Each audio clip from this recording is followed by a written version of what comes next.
महंगाई को लेके, बेरोजगारी को लेके परेशान हैं, तो उनको बुला के क्या करोगे? उनको रोड पे टहलाओगे? ये तो हमारे गृह मंत्री साहब से पूछना चाहिए था। वो मुसलमानों को बुला के क्यों नहीं नागरिकता दे रहे हैं?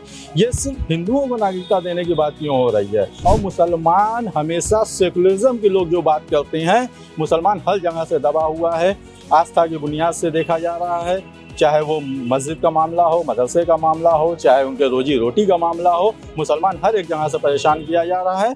देर शाम CAA यानी सिटीजन अमेंडमेंट एक्ट नागरिकता संशोधन कानून को लागू कर दिया गया। इसके बाद लगातार सियासी गलियारों में भी इसकी चर्चाएं तेज हैं, आम लोगों के बीच में भी इसको लेकर लगातार चर्चा तेज है।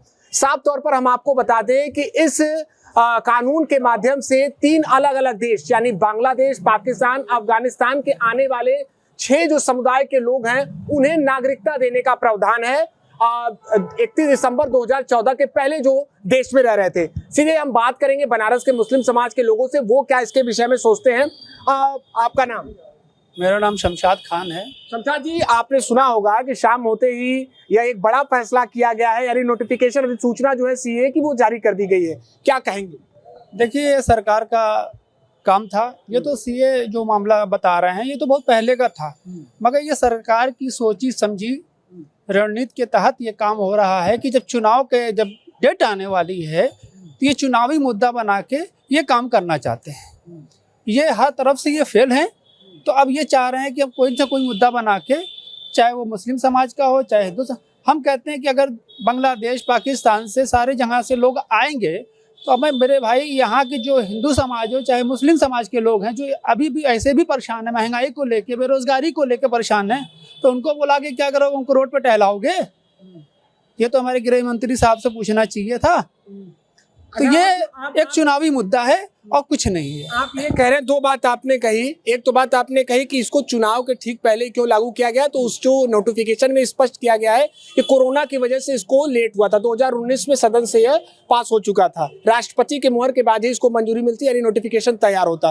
कोरोना की वजह से इसमें लेट हुआ, ये नोटिफिकेशन में स्पष्ट किया गया। और एक बात आपने कही कि जनसंख्या जहां नियंत्रण करने की बात हो रही है वहीं और लोग बढ़ेंगे तो उसको कैसे नियंत्रण होगा? तो सीधे सीधे तो जवाब यहाँ पर ये है कि भाई कोरोना की वजह से इसमें लेट हुआ है और इस वजह से 2024 में इसको लागू किया गया। देखिए, 2024 इलेक्शन है और उसको वहां तक ले जाना है इनको है, तो उसमें मामला हिंदू और मुसलमान ये दिखाना है, कुछ मामला है नहीं। हमारे सीधा सीधा कहने का मतलब ये है कि हम अपने सरकार से पूछना चाहते हैं, जो उनको ले आएंगे तो यहाँ के जो लोग हैं जिनको अभी खाने को आप नहीं दे रहे हैं, जिनको रोजगार नहीं दे रहे हैं, जो महंगाई से परेशान हैं, चाहे वो हिंदू समाज हो और चाहे कोई भी हो, हम भी परेशान हैं, आप भी परेशान हो, तो वो लागू करके क्या ठीक है? अगर लागू उन्होंने किया है तो फिर देखा जाएगा, जो उसका सिस्टम बनेगा उस सिस्टम से हम लोग आगे देखा जाएगा। चलिए, आप क्या कहेंगे? आपने सुना होगा, एक भ्रम की स्थिति भी है क्या मुस्लिम समाज में, क्योंकि इसमें यह कहा गया है कि ये नागरिकता देने का प्रावधान है, न कि नागरिकता किसी के भी छीनने का। बहुत सही आपने ये सवाल किया है।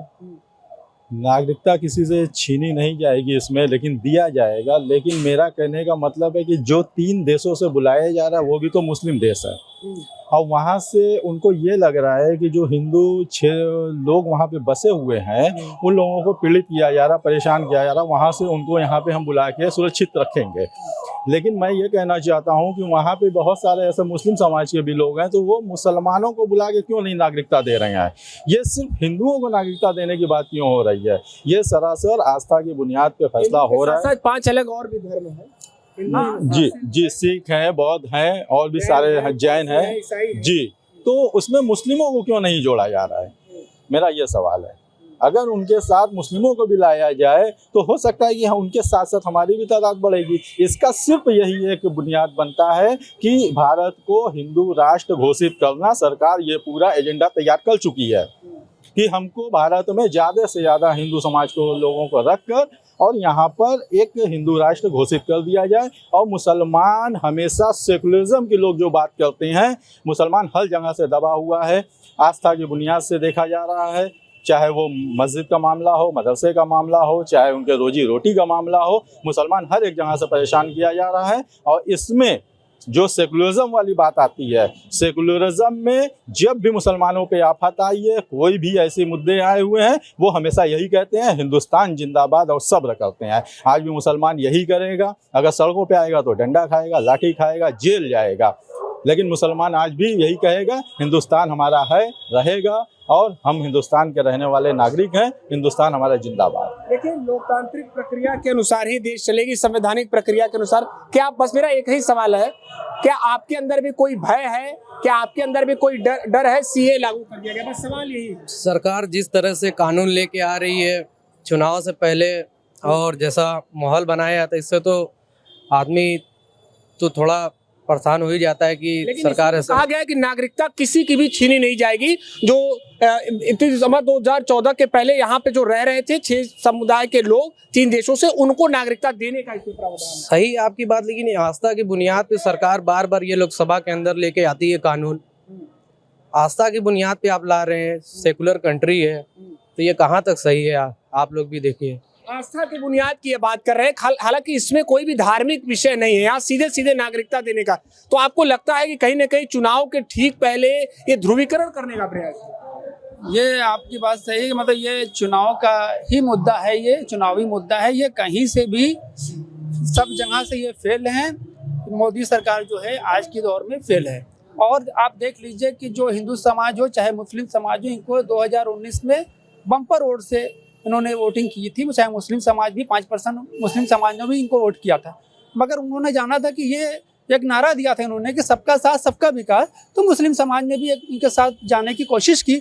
मगर आज मुस्लिम समाज इनसे कम से कम 5% लोग नाराज हैं और इनको आज इनकी कोई बात नहीं सुनी जा रही है। आज आप देख लीजिए दिल्ली का एक मुद्दा, एक नमाजियों को मारा जा रहा है, सिर्फ मुसलमान को परेशान कर रहे हैं। तो आज हमारे देश के प्रधानमंत्री से मैं आज आए, बनारस आए, सब कुछ देखे, मगर एक बार भी उस कांड पे आज तक सबसे बड़ी सर्वनाक कांड ये हुआ है, और उस पर एक बार भी प्रधानमंत्री साहब ने हमारे नहीं बोले कि ये गलत हुआ है या कुछ भी हुआ है। तो ये चुनावी मुद्दा है और ये 2024 के बाद इनको आपको समझ में आ जाएगा कौन क्या है क्या नहीं है।